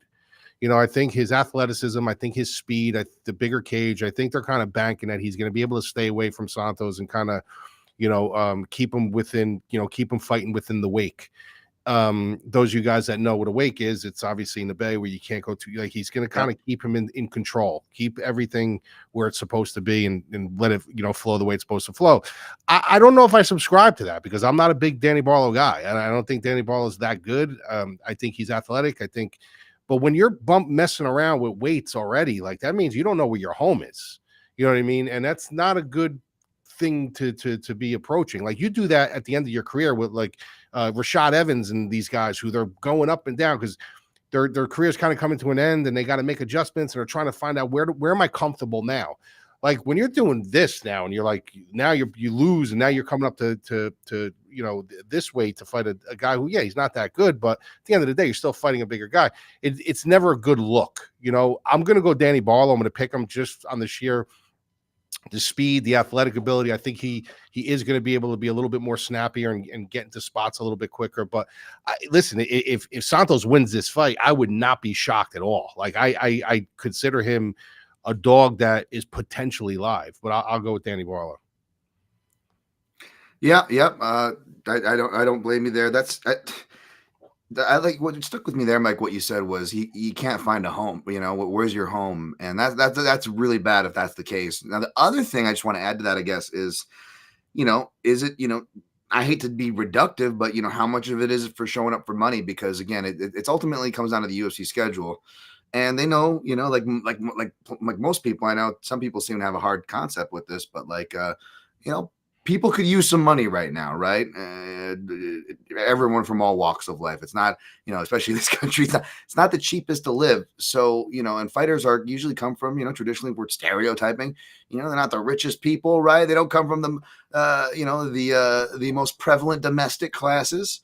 And, those are the people that tend to get leveraged against and, offers that you can't refuse, so to speak, right? And so, you don't know if the UFC's, in other words, what I'm basically saying here is you don't know if the UFC is offering a bag of money, not even a bag of money, a small, small little paper bag of money to show up and help fill our schedule. These are the type of guys they know who will show up at the end of the day, hence the, even though there's really good people that have come through Contender Series and we had one of the better seasons this year, that's also why people kind of crap on the Contender Series, is because you're getting cheap labor who will show up, and it's not necessarily the best. So do you really want to put your money on this at the end of the day? No, I probably talked way too much about this fight than we need to. So let's move on to a fight that I do want to talk about that's much more interesting, buried on the prelims and featuring not one, but two southpaws. We got Kyle Prepolec from Canada facing Drew Dober with the American dad, American chin at -600 for Drew Dober, that handsome man, and +400 the comeback on Prepolec. +140 for the over 2.5, under 2.5, -160. They think it's going to be violent, and I do not blame them, but there are some tricky things in this fight. And again, this is a line that even if you end up, picking the rightful favorite, which, he is the rightful favorite, Drew Dober, man, I don't like this line. Drew Dober is 4-4. He's 500 record against southpaws. Now, to be fair, when you go to those losses, not that people haven't had success striking with Drew, by the way, they have in both wins and losses in those fights. But yes, his losses come to not just top level guys, but stylistically guys who can grapple. And that is not Prepolec, as we saw in that last fight. And shout out to my co-host here, Madlab, who had the exact call, the round method and everything, which I always like to give credit to. And, poo-poo on me to own up, right? This was, again, kind of like HyunSung Park. This was another example where you can go, well, Dan's certainly not afraid to look like a dumbass. That's for sure. And this was the pick I made too. Now, in my defense, even though ultimately it was always BSD round 2 sub, and again, props to my co-host here. However, in my defense, I will say, the analysis wasn't too crazy as far as the portions on the feet, even though Prepolec is 0-0 against UFC level, or 0-1 now, BSD, right? Got submitted. 0-1 against UFC level lefties. He's looked pretty good in those southpaw versus southpaw matchups, as far as, on the regional scene. Now, that's on the regional scene. Again, I'm not comparing apples for apples as far as competition level. But when I look at southpaws, I want to see how someone strikes against that match, right? Maybe a guy in the UFC hasn't fought wrestlers, but he actually fought like some submission specialists on the regional scene. Obviously, you're not comparing that guy level-wise. But yeah, if you want an idea and an answer, you're probably going to go and see how he's traditionally dealt with that style. And Prepolec, not only is he deal with that style pretty well on the feet, he's never been stopped. It's only been submissions that have gotten him. Whereas Dober, who I alluded to earlier, guys with chins, when they go, they go. And Dober had one of the most legendary chins. I mean, up until, his fight with Matt Frevola, who was just we just mentioned, lest we forget Steamroller Frevola. I know he's got a lot of losses recently, but was that his most recent win, or one of the wins in that recent win streak he did have going? People have been able to stop Drew Dober, and they've been able to stun him for a minute. And he is older in the miles and all that. And even though I am the soggy dick special kind of guy, I love the southpaws, the durable big chins. I like Drew Dober too. He's got that like martial artist, good guy attitude that, I don't know if identify or relate to are way too strong of words, but yeah, I dig it. But yeah, man, he's not as durable. And that alone makes me go, this line is off. Like, we could pick Drew Dober here. I'm not going to argue with you if you pick Drew Dober, Mike, as I turn it over to you. But I feel like these lines are off. And don't be surprised if I either put Prepolec's money line in a round robin, regardless of my pick here, folks. Kind of like with Figueiredo, which fortunately I didn't do, but I said to do last week, so hopefully you did. But that's kind of my approach here. And I will say one last thing before I toss it over to you, Mike. The points handicap, to tie that bow I alluded to previously, plus 195 for Prepolec. So it's a little scary, because how does this fight not finish under, like the odds are projecting? But at the same time, I don't know, man. Maybe that plus 195 ain't too bad. I passed up on that plus 195 points handicap on Gutierrez. Maybe I don't do it here. Mike, what do you think, man? Talk some sense. Yeah. This is this fight's interesting, right? Because when you look at the lines, they're kind of all over the place, and I don't agree with the line. Like, I'll tell you right now, I'll come right out of the gate saying I think it's a super inflated line for a guy in Drew Dober who's been knocked out in his last two fights. One of them, mind you, it was like within fucking 5 seconds he was knocked out. But this is a guy who I used to lean on a couple things when I used to pick him and wager him. I leaned on his cardio, because obviously he lives and trains in altitude, his chin, his extremely underrated wrestling, because he does have wrestling, believe it or not, but he's very, rarely would utilize it, but it's there. Like, he showed flashes of pretty decent wrestling. Obviously, big power. He's calculated, good leg kicks. He will get into a firefight, and his chin will allow him to. So these are all things you lean on, like, with Drew Dober. Now we're sitting in a situation where, like, holy shit, dude, this dude like has one major tool that you don't know if he really has right now, and it's his chin. Then you think about his mental state. Like, does he really trust his chin like he used to? Is that going to cause him to kind of reformulate his game plan? Maybe go to a little bit more wrestling centric, path, in against certain fighters. You really don't know. But when you're 0-2, something's going to change. Like, when you lost your last two fights, like, something's going to change in his game that I don't know what it's going to be. Maybe he does come out a little bit more wrestling centric. Maybe no. Maybe he just says, I'm going to go back to my old ways, and I know I can beat this kid. And maybe he does that, but you don't know like how he's going to come out for this fight. As far as Prepolec, he's 0-3 in the UFC. When you look at his fight against BSD, you got to give him applause. You got to give him credit, because he took that on short notice. And he came in and he put his possible, I mean, I wouldn't say rep on the line, you know what I mean? As far as being cut, because they're not taking you short notice and saying, if you lose, you're cut. Probably worked out a little bit of a deal with him. Like, look, do us a favor. We'll do you a favor. But he did lose that fight. But he did have a good showing of himself. I got to be honest with you. I don't know if it was because BSD was a little bit tentative because he had to win that fight, right? Or he really is just that good. Like, so I'm impressed with Prepolec. I don't think Prepolec's a terrible fighter, but I just don't think he's UFC caliber. Like, I really, really don't. I don't think he's like a UFC caliber guy. I think in certain aspects and in certain situations, he could look pretty good. I think he's a tough kid. I think he's a super tough kid. But I think this is Dober's fight to win or lose. I really, really do. I think this is Dober's fight to win or lose. And the crazy thing about this is, he's sitting at minus 500, right? Yeah. Okay, so he's sitting at minus 500 right now, and if you look at the lines, and you say he's never been knocked out, the line for knockout is is more decisive than the line for decision for Dober. Dober's sitting at like a plus 100 or a plus Wow. 1 for decision, and he's no. I'm sorry, he's sitting at a plus 185 for decision, and he's sitting at like a plus 120 for knockout. So Vegas is calling him to knock Prepolec out. So if you're looking at these lines, depending on which side you go, you're saying to yourself, well, I like Prepolec, not me, but I'm saying if you like Prepolec, you could just bet the line. Like, you just bet him to win. That's all you got to do. But if you like Dober, Vegas is giving you a pathway here to say, look, we'll give you you got to pick the right option, but we're giving you a minus 500. You got to pick the path now. So if you pick a minus 500 and you really believe he's going to go to decision, you're getting him at plus money. If you think he's going to knock him out, you're getting him at plus money. So if you want to have something on this fight, it's very easy. You're either going to pick Prepolec to win straight, or you're going to pick Dober, and you just got to be on the right side of his fashion of winning. So I do like Dober here. I'm gonna go out on a limb, and I'm gonna say Dober knocks him out. I'm gonna say Dober ends up finishing him. You know, the way you put it, there's probably good value on fight ends by KO or the under, even though they're both going to be chalk still, right? But like, instead of taking the 500 on Dober. And by the way, people are saying thank you for your donation. Like, first of all, I'm not even picking Kyle. I'm going to officially pick Dober here. Like I said, I just gave the example on last week, which cashed, by the way, the advice I gave.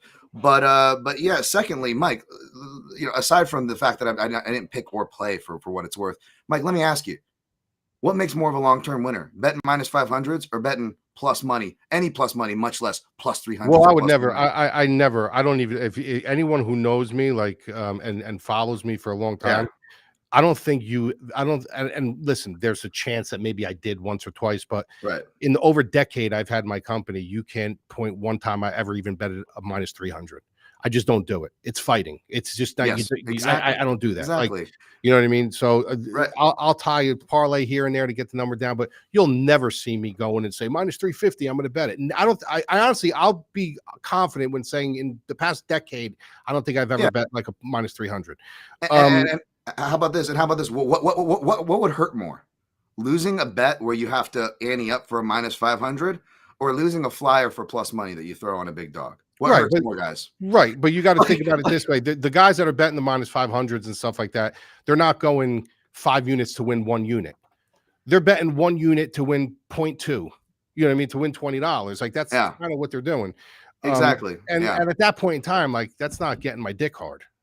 Right. And I'm not shitting on you guys, by the way. I appreciate like the friendly banter. That's all welcome. Like, that's all good. It's nothing here, guys. But I'm just pointing out that, like, A, don't put words in my mouth.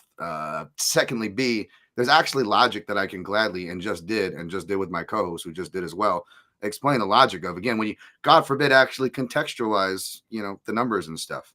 Well, here's one. Like, if you want to, if you don't believe, if you guys believe, it doesn't matter what side you're on. If you don't want to bet the minus 500, obviously I don't know if any Dober person, I don't even know if I would time it to a parlay, because there's not really much on the bone there. Yeah. But you can get fight to end in KO by minus 125, or if you think it's going to go to decision, you get it at plus 140. So it doesn't matter who wins at that point. You know, so you just got to do your calculations. You got to be on the right side of it. Yep. And I just want to add that, you know, I don't disagree with what you said, that Prepolec, you know, probably not UFC material, but again, with the Contender Series talk and how much that takes a part of the roster, and all these fighters who they owe you a fight, so they're going to come back here. They're on this card as well. Like, what is UFC level, A? And secondly, someone was like, you know, oh, he got mad by Manuel Torres. Like, Manuel Torres is such, everybody jerks off so hard for MMA gambling Twitter. Like, they love that kind of opportunist guy. But Manuel Torres ain't that proven to me, man, to be honest. Bro, you want to hear something crazy about Manuel Torres? What? My ex-girlfriend's nephew could be his fucking twin, dude. Wow. Yeah. Could be his literally be his twin. While you're talking, I'll pull up a picture of him. He literally can be his twin. Right. But again, folks, like, I think he's a more finishing threat and better than Prepolec. Don't get me wrong. I'm not fucking going to the hill. But at the end of the day, again, what is UFC level? And let's pretend like if Kyle Prepolec knocked out Dober, A, would that be crazy? If you're being honest, the answer is no. And B, have we seen crazier things? If we're being honest, the answer is hell yes.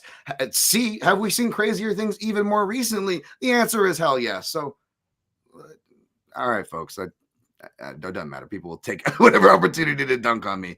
You ready to see Manuel Torres? Let's see him. Holy shit, it's Manuel Torres. Bro, doesn't that look like Manuel Torres? It's Manuel Torres. Right? It's crazy, dude. Anyways, all love, folks. Let's go to the next fight. Let's get the last of these knocked out of here. Stephanie Luciano versus Ravena Oliveira. We got Luciano minus 310, Oliveira plus 245, over 2.5 minus 280. Under 2.5 plus 240. I don't know why you'd want to bet this fight, Mike. Maybe I got to look into this fight closer because I haven't looked into it close, admittedly. Maybe there's something there, but yeah, again, it's a classic. I get the favorite, but ain't no way I want to play a minus 300 in a WMMA fight. And, even though that over is not sexy at all at minus 280, it's probably the more realistic. God forbid you want a degenerate action on some degenerate parlay. Maybe that. I don't know. I don't like anything in this fight. My pick will be the favorite. Mike, what do you got? Yeah, I'm the same thing. This is a fight where it's just, I don't know why. You have to be nuts if you think you have a real good hand on this fight. Yes, yeah. I think I would call you a bullshit artist. That's what I would say. I don't listen. I'm going to go with Luciano. I think she's a little bit more aggressive from a DraftKings perspective because we're not talking any wagers on this fight. I'd say be very careful. You're looking at it. Luciano at a $9,300 price tag. That's considered like a kind of an elite-ish price tag on DK. Would you trust that with the over being juiced the way it is? So it's a complete stay away from me. Yeah, sure, man. Sure. Absolutely. I think you got to be careful too about, and this is something I'm guilty of all the time, folks, where it's like you overrate someone after a loss, where it's like, yeah, obviously, the favorite has more experience here. She's coming off a split to Sam Hughes, who's tested. And that's someone who's going to put you through the fire, right? And she still was able to come away with a split through that. Like, I get that. But there's that classic mistake too, Mike, where you overvalue someone with a loss. So let's push on. Man, I must have pushed some buttons by saying, like, I didn't think it's that controversial to be like, I'm not interested in minus 500 and making God forbid, making a path for the other side, even though that's what these shows are about. But all right, guys. All right, sorry. I don't want to bet the minus 500. All right, Aiemann Bekoyev versus Yusri Bulgari. Bekoyev, one of the many fighters who have been making as bad as I've been doing, my prospects to watch article has been aging like chef's kiss. And Aiemann Bekoyev proved me right. He was one of the least high people were on criticizing the most, and then he storms onto the UFC shortly after and gets some finishes. Minus 300 for Bekoyev, plus 240 the comeback on Yusri Bulgari, who been working over there to share MMA. By the way, you ever see that thing where he's holding up the target for Poatan with the arrow? It looks like a scene from The Jackal. Like, Poatan could have totally killed Yusri Bulgari. But yeah, man, I like Bekoyev here. But again, even when I like a guy, right, and he's a prospect, right, I keep that same energy, folks, for what it's worth. I'm not excited about a minus 300 here. I'm not sure what I'm going to do with that. Unless you're really going chalk parlay here, folks. But Mike, what are your thoughts on the fight? Do you have any thoughts on what to do with the fight? Or are you just as perplexed as me as far as that angle goes? It's just, it's tough because when you look at Bekov, you're looking at a guy who, he's looked good, but we've seen such a small sample size with him. You know what I mean? Sure. Like the sample size has been really, really small. And although the small sample size looks really good, this is a situation where you could find yourself caught, right? You could find yourself like saying, well, bro, what I've seen of him, the small samples I've seen of him, I love what I see of him. And then all of a sudden he can get into a fight with a guy where the fight is extended a little bit. And you're like, well, I didn't get to see that. And I didn't get to see that, or that. Like, I don't like that. I don't, his conditioning and stuff like that. So he's fighting a guy, let's be honest, who's, maybe not extremely high level, but he is a glory kickboxer. The guy does have some length. He knows how to keep you at the end of his punches and kicks.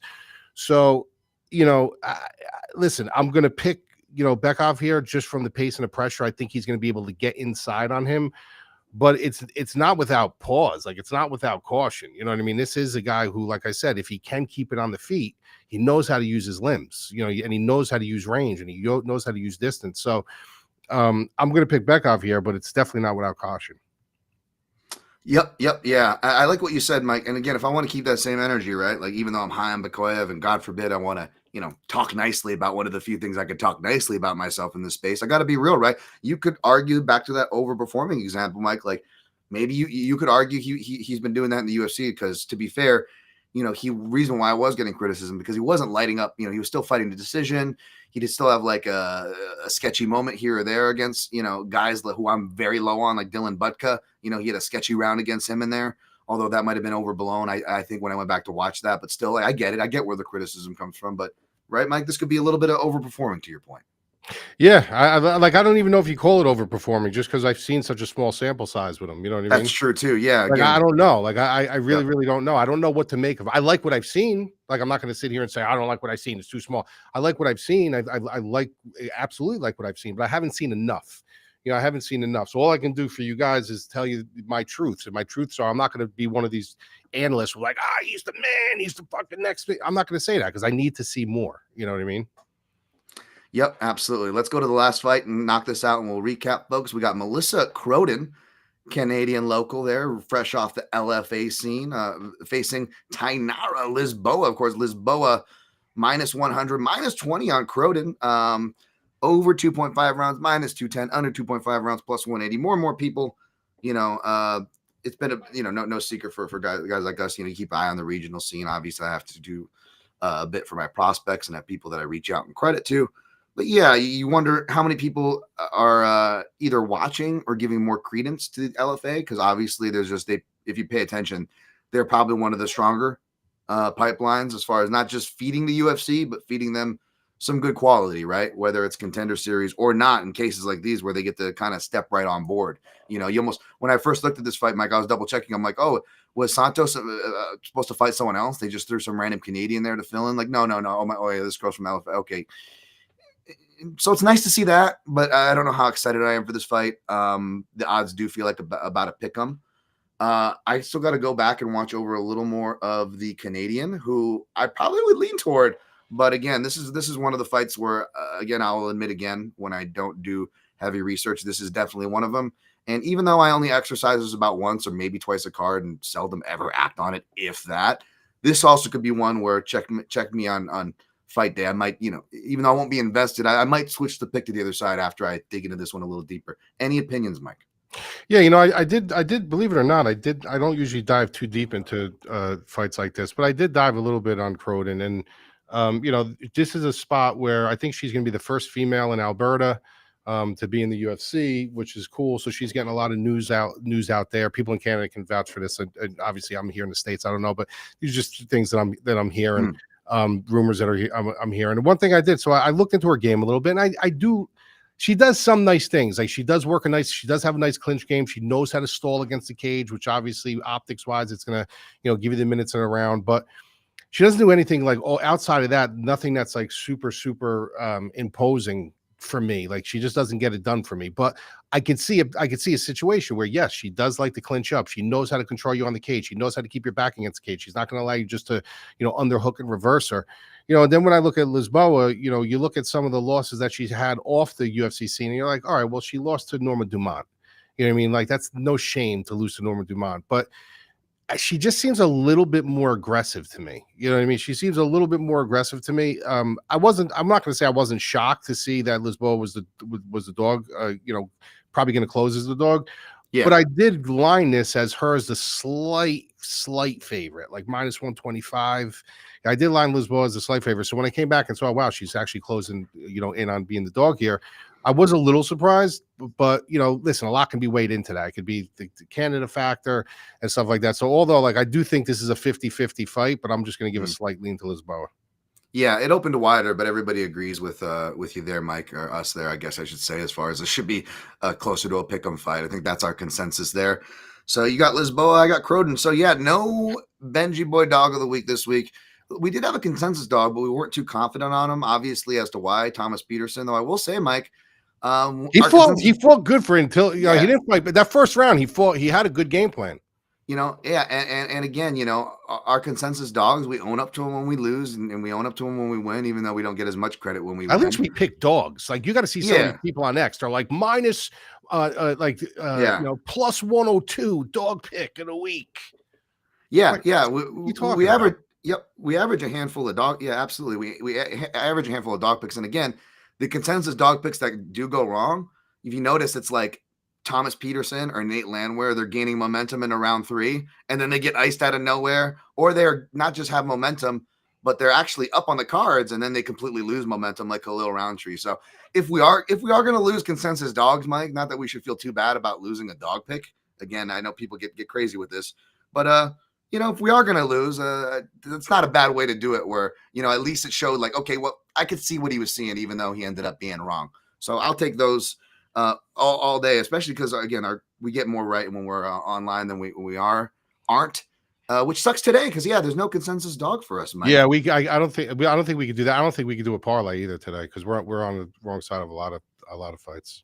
Yeah, that's going to be probably too hard. We'd have to go total crazy and then something sweet in between, folks. Again, I've been trying to put together like fun little parlays and whatnot that I usually do and come close on. Hence the Kevin Holland stuff I referenced earlier, and I've been doing a lot less of that. But I try to put something for fun for like $1. Again, I've been betting a lot less for those paying attention. Clearly, people. I'll tell you guys this right now. Like we said this to you last week. I'm going to just reiterate it again, and then obviously we'll get out of here because we're running out of time. Absolutely. But, we also got to do Dayton's dog pick of the week. But yes, I just want to tell you guys, like, you got a huge card coming up next week, like a monster card coming up. It's next week, right? I think so. Yeah, it's next week. We have a big card coming up next week. So you don't need to go crazy on these fights. Like if you want to take even a stab on some circus bets, you want to do a parlay with the whole card for $10 or whatever, that's fine. But you don't need to invest in every card. I didn't invest heavy in last card, and I'm glad I didn't because I probably would have had bloodshed. I minimized that by backing up. This card, I'm not going to have a ton of it. Next week, I'm going to have a fucking boatload, and I'm going to be like a crack addict next week. But this week, I'm not going to be going crazy. You don't have to go crazy. Like you don't have to every card invest. These are the cards that you have a little fun with. You're with your friends. You're having a couple beers. You want to bet like a plus 500 crazy, submission or whatever. That you have fun with it. You want to do a crazy parlay, have fun with it. This isn't a card where I want you guys to sit down like businessmen or businesswomen and invest in this card and looking to make a humongous profit. If that happens, you're lucky. If it doesn't happen, that's probably what was going to happen on a high percent clip. So back up a little bit on this card. Well said. I've definitely made that mistake before, folks. So we're not beyond it. So yeah, listen to Mike. Brian D in the chat as well says, don't max out on a silly card. Yeah, 100% agree, Brian D. 100% agree. Yep. All right. Next week I'm being crack. Yeah. You and me both, Mike, on that next week. So Dayton, what's your dog of the week, sir, before we get out of here? All right, real quick. You make us guess? No. It's just because you said there's no way you're going to bet this fight. Okay. I'll give you one reason to make this fight a dog pick. And depending on where. Wow. Holy shit. Talk to me, Dayton. Talk to me. Can you guess why? Because it's a low-level MMA fight? No, I'm just going with my main you think she's hot? Look good, feel good. All right. Yeah.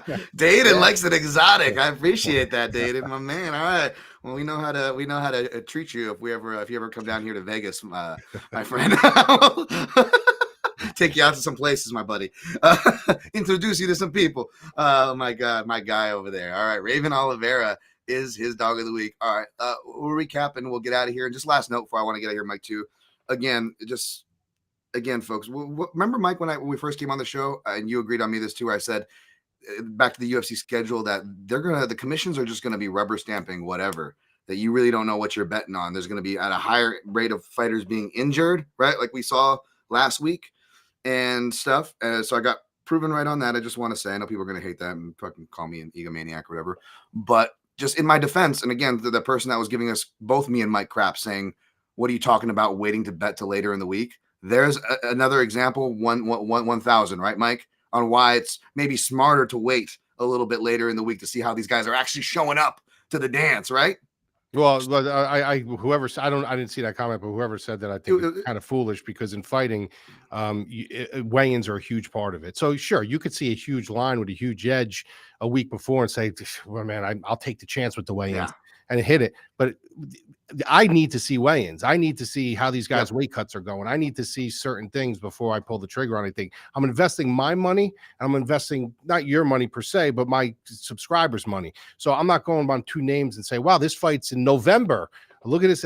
If it's a great number that I can't pass up, I'll say, I'll take my shot. I'll take a stab at that. But other than that, if the line is kind of indicating that this is probably where it's a little bit supposed to be, and there's a little value, I'm waiting till fucking weigh-ins. Absolutely. And I just wanted to bring that up because, again, these are things that I get shit on the weekly, Mike, yet I get proven right on the weekly. So it's just a little annoying. So forgive me for pointing that out, but it's a little annoying when you're proven right on something over and over again, yet people give you shit on it. I don't understand that. Like, trying to help you guys here. But hopefully we can help you guys with some right picks. So let's go down the list. We have a lot of odds, Mike. Should we just keep it to the top fight, maybe the most interesting as far as what we're going to go head-to-head on? Because we have like half the card we're going head-to-head on.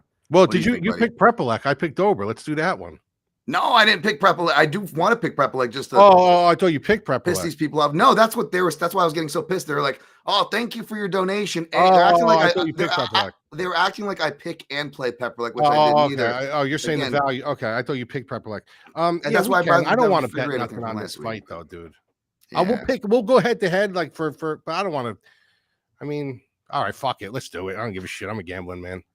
We gotta have something, man. We gotta have something. But I'll let you pick what the fight is, man, because you're the one. Main event. We'll just do the main event. You sure? Yeah. Okay. You got the dog in that one. Balls on Mike. He's giving himself the handicap here. Look at that. So, like he said, Mike's got Brendan Allen. I got RDR officially. I definitely won't be mad if Mike wins his bet there because I got a soft spot for Allen in this spot. We're both taking Mike Malott, but we're not confident in that fight. Mike's on the Vera side. I'm on the Zahabi side. So a little head-to-head there, but that's perfectly fine. Let's, pick 'em fight. We're both picking Fiorot, but we're also hoping that Jasudavicius comes through. That makes sense. Mike's got America. Cody Gibson, I'm going with China. Aoriqileng, the Mongolian murderer. We're both picking Frevola, but we also both realize that he could get iced in the beginning, and we're not seriously committed to that fight, right, Mike? Is that what we came away with? Yeah. Yep. I'm picking Davey Grant, and Mike's got Jourdain on this one. Oh, right, maybe Mike? we'll make that one the head-to-head. Okay, yeah, that's better. You Let's give me the make favor. that That's better. yeah, Let's do that. Let's do that. Yeah. Let's do that. Okay, so that'll be our head-to-head. Dangerous Davey Grant there. And Charles Jourdain. It's great because I love Davey Grant as a dog, and Charles Jourdain, like Charles can be villains to me in MMA apparently. Not that personally, obviously. We're both taking HyunSung Park over Bruno Silva, but we obviously don't like that line. We're also both taking Barlow over Santos, but we don't like the fight or that line. We're both officially picking Dober. I definitely made an impassioned stance for Prepolec, which I will stand by. And even though I didn't pick him, and whether or not I do put him in a round robin just for shits or like just his points handicap in a round robin because it's so high, or I probably can't do that. But yeah, whatever it is, I'll probably be annoying if Prepolec wins. And I hope if he does, you guys show up, and give the shout out to the guys that Canadian Sean overtime, saying Bilal in the comments to when they're wrong, they'll take their medicine too. They'll give a shit. It's all friendly. We're all friends here. But show up to take your medicine too, folks, especially when you have such strong opinions. We're both taking Are we both taking Luciano over Oliveira, but we're just not touching that fight, Mike? Mm-hmm. And we're both taking Bekoyev versus Bulgari, kind of the same deal. And we're both taking Croden over Lisboa, but we're not too confident in that one either. Is that correct, Mike? Mm-hmm. All right. And our head-to-head again, Charles Jourdain, Davey Grant. Thank you guys for joining us in the chat. Brian D, everybody. It's all love. Appreciate you guys. James Kendrick, Enforcers in the house. Fan and Punch Breakdown, all you guys. Dayton in the back of the house. Mike, before we get out of here, anything you want to shout? Nothing at all, guys. Let's get by this week, and then we got a monster card next week. Absolutely. At Dan Tom MMA for everything for my socials. Pre-fight picks, the madlabmma.com for all the crucial stuff that Mike gives out. Thank you, Dayton. Good luck on your picks and plays, and always protect your neck.